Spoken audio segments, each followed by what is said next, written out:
Hey guys, I want to take the time to discuss two artifacts in this class I believe support the teaching Common Core standards, and I am extremely excited to see how they're going to help me grow as a student and how they're going to help me grow as a future teacher. So the first artifact that I wanted to discuss was one of my favorites, and that was the grammar fair project that we did at Biddeford Intermediate School. For this project, I was able to create my own miniature lesson on homophones and then teach it to students as a way for them to build and work on developing literacy skills. Creating the mini lesson actually took me a while to do, which I did not plan on. When I was planning for the mini lesson, I had to figure out a few things that helped me build upon my current teaching skills. First, I had to figure out how I was going to lay out my poster so I could figure out the I do, we do, you do. I wanted to make sure it covered all those parts. And I also wanted to figure out how to make it so it was very interactive with all the middle school students. So they weren't just sitting there and being bored. And that is when I decided to bring in my whiteboard and just have them come up with a bunch of examples on their own, which actually worked out really well.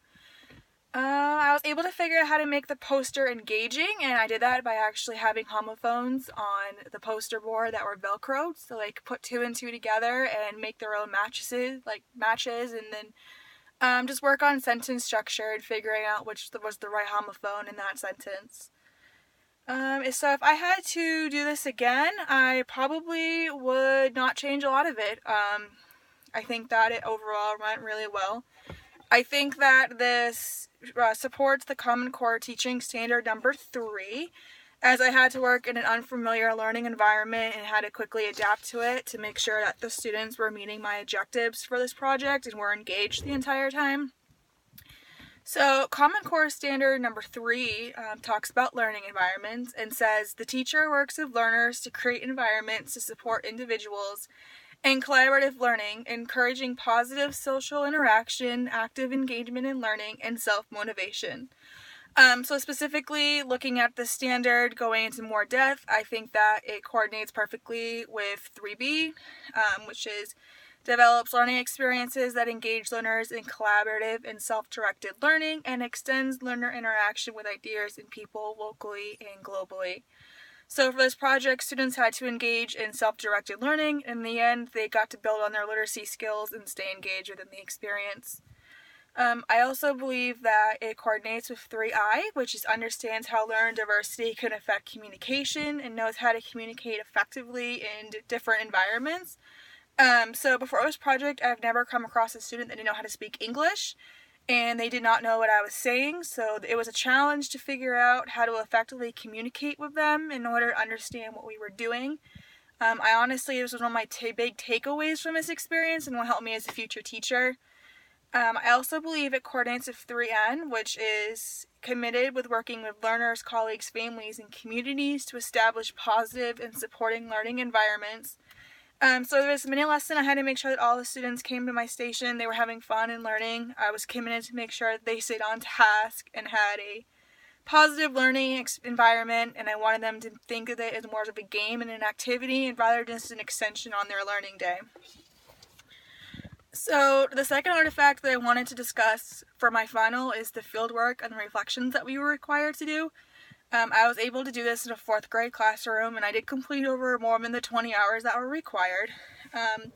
Because as a future educator, I think it's important that I spend time in a classroom to learn new skills, building on current knowledge, and working with teachers who are currently in the field that can give me some pointers. So this is something that I know I can only get at fieldwork and not something that I'll ever get by sitting in a classroom. So this semester I was fortunate enough to actually work with my own 4th grade teacher, and I was able to learn a lot from her. I was able to compare what I learned in 4th grade compared to what they taught it in 4th grade now. And then I also was able to work with a variety of 4th grade classrooms. The reading specialist, there was 2 of them, and I also got to be in a special ed classroom. So through this experience that I was able to see a wide range of teaching styles and was able to figure out what methods worked for students, what methods didn't work, and just some ideas that I'll take away as a future teacher. So in my future classroom, I have a general idea on how things should be done based off of these observations, but I know I have a lot to learn. So I know that I'll develop my own way of doing things as time progresses, But first, the most important thing is making sure that students feel comfortable and confident with literacy and making sure that they're succeeding.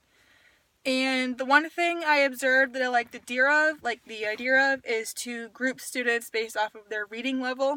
So, for an example, I saw a lot of different reading clubs where there was like 5 different groups and they had to read different books, but they also had to collaborate with the other groups and explain what they were learning, what they were reading, what it was about. I don't want students to be afraid of literacy. I want them to make sure they know that literacy is very personal to them. I would never give them a specific topic to write about unless I had to for like a standard or whatever.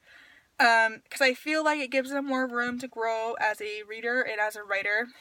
And I want to make sure in the future that I'm supporting my students, whatever they need help with. I want to make sure that my curriculum covers a large amount of skills and that they have the best foundation possible. And my hope is that if you come to my future classroom, you'll see this hanging around and in my teacher instruction.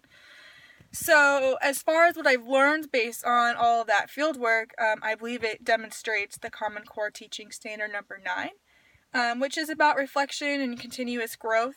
So it says that the teacher is a reflective practitioner who uses evidence to continually evaluate his or her practice, particularly the effects of his or her choices and actions on others, students, families, and other professionals in the learning community, and adapts practice to meet the needs of each learner.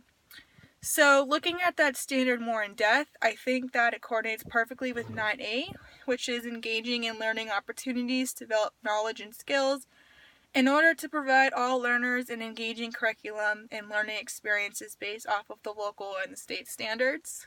I also believe that it will come off of 9K, knows how to build and implement a plan for professional growth directly, aligned with his or her needs as a growing professional, using feedback from teacher evaluations and observations, data on learning performance in school and school-wide observations, data on learning performance in school and school system-wide priorities. So while teacher feedback was not a part of this course, I did ask my core Up9 teacher to have me teach mini lessons and just have her give me feedback on what I can personally do to help students succeed. And then lastly, I think it coordinates with 9N, so sees him/herself as a learner, continuously seeking opportunities to draw upon current education policy and research as sources of analysis and reflection to improve practice. So I want to thank you guys for watching my final and listening to what I've learned as a student throughout this course. I hope you guys all have a great summer, and I cannot wait to see all you guys in the fall. Bye!